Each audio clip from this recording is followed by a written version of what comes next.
this ghetto mic because I didn't buy the adapter yet for connecting my Blue Yeti to my iPhone. So anyways, a lot of you asked me how to get into a hedge fund, so I thought I'd do this video, even though I usually do very little non-music related videos. And yes, I am reading my notes over here because there's a lot of information and I don't want to forget anything. So as far as I know, there are 3 ways, and of course there must be more, but let's just focus on these 3 ways in this video. So the first way is to start out on the sell side or a service providing firm like Bloomberg. And I'll give you guys a little bit of my background and how I got into finance and into a hedge fund when we delve into that topic. And number 2 is to get it through the middle or back office. And also I'll talk about possible career paths for these. And last but not least is to network and talk to people. So first of all, some of you asked me whether you have to be at a target school. So certainly when I was job hunting in college, there were not a lot of buy-side firms hiring undergrad students. Maybe for MBA, it's a little bit different because I know of specific MBA programs that are target schools and are target programs for certain prestigious buy-side firms.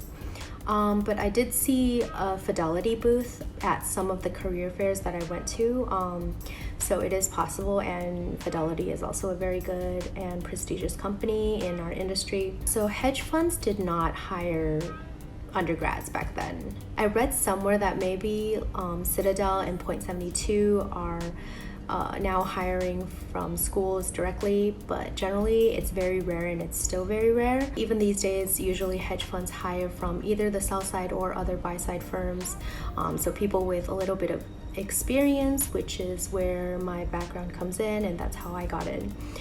So let me talk a little bit about how I got into finance. I basically did go the target school route. I went to Cornell. I graduated with a degree in economics.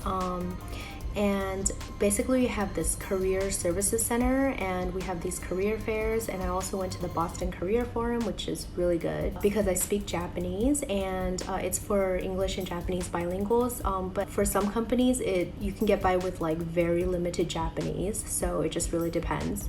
I actually ended up getting my first job sort of through BCF, Boston Career Forum, but I also applied through the official website. Basically how it was done is I applied through the website, I filled out their application form, and then they informed me that I got in for a final round interview and they wanted to meet me at the Boston Career Forum in person. So I got my first job that way. But I did also get some offers through the Career Services Center at my school. And I know a lot of friends who got really, really good jobs through the Career Services Center. So that's definitely one thing to focus on. Oh yeah, the key is to apply during the first semester of your senior year. So fall semester. Yes, so basically there are a list of target schools that bulge brackets hire from, and Cornell is one of them. Now you don't have to be at an Ivy League because there are other schools that are very good, like Washington U in St. Louis.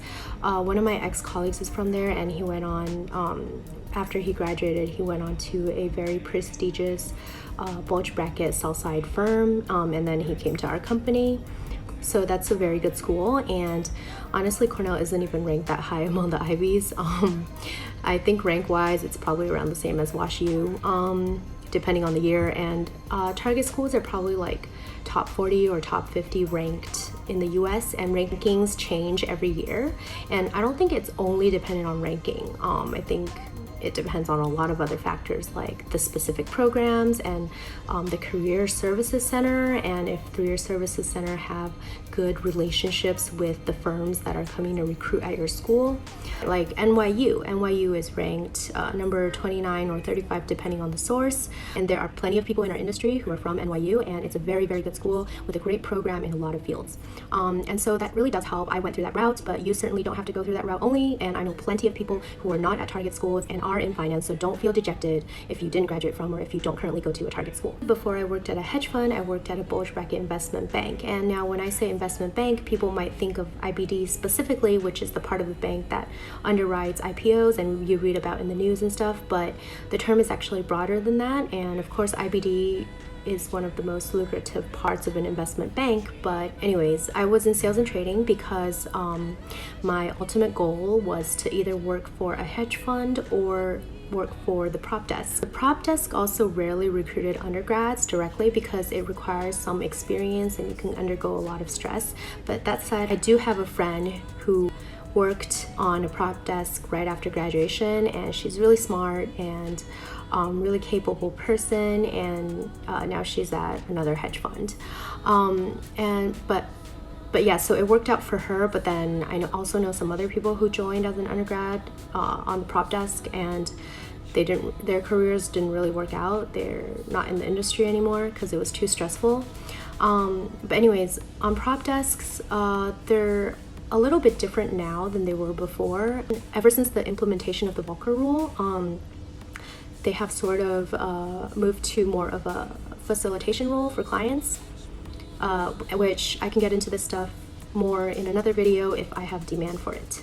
So yeah, I started out covering hedge funds and as my clients, and that's sort of how I got into a hedge fund. But not just that, there's this senior person that was on my team. He was sort of like my boss, but not my direct report.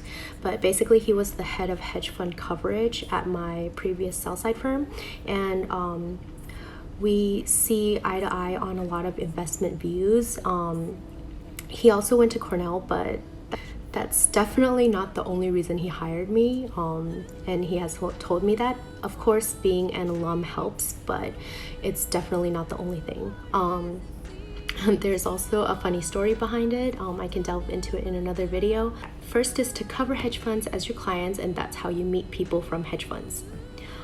So the second is to work for the middle office or the back office.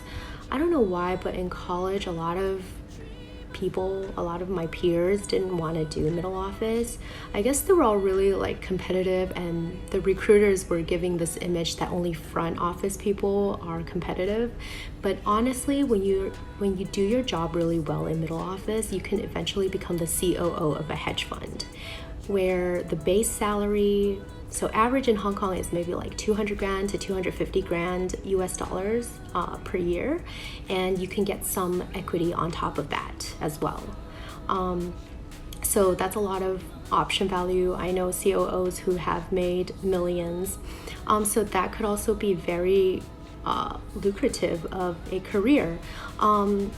So yeah, now that I think about it, I have no idea why like a lot of my peers look down on being in middle office or whatever. And also I don't know why a lot of people think that if you're in middle office, it's really hard to break into front office. Maybe because the skill sets are a bit different, but if you make a conscious effort to learn the stuff about the front office, I'm sure you can get an opportunity somehow. And it also depends on the relationships you make and the personalities of people, etc. And okay, so a lot of what people don't realize when they say hedge fund, I think a lot of people, when they're outside of our industry, say the word hedge fund, they think of things that they read in the news, like Point 72, which used to be called SAC, or Citadel, maybe Tiger, Soros, and obviously Bridgewater Associates. But I would say that 95% or maybe even 99% of hedge funds are small businesses. And even within some of the big funds I just mentioned and some other ones, they operate in small teams and their employees get hired as separate teams. It's not like the sell side where the company hires you and you're an employee of the company. It's more like on the buy side, specifically in hedge funds and for roles of PMs and analysts at hedge funds, you get hired as a team. So for me, I got hired by my boss as a part of his team, and people get fired and hired together. So generally, if your boss gets fired, you also get fired as a part of the team. So I would say like loyalty is a really important thing to working in a hedge fund. I remember when I first joined this industry, there was a senior lady on my team. So she said something that I really felt like helped me, at least helped me find my path in the industry. Basically, she said that no matter what firm you are at, you have to find a sponsor. She used the word sponsor, meaning somebody senior who supports you. But you could also call it mentor. So I would call my boss my mentor. He actually mentored a lot of other people when he worked at Morgan Stanley. So yeah, basically my point is being loyal is really important, because even if your team doesn't work out at the hedge fund, other people will have seen that you were loyal to your boss, and that's actually a really important attribute of what hedge funds look for in employees.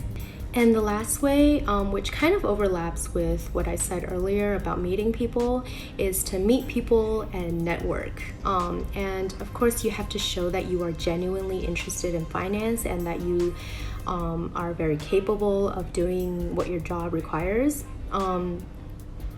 Basically, I know this person who's a friend of mine. He's a bit older. I don't know if he went to college, but he's definitely not from a target school.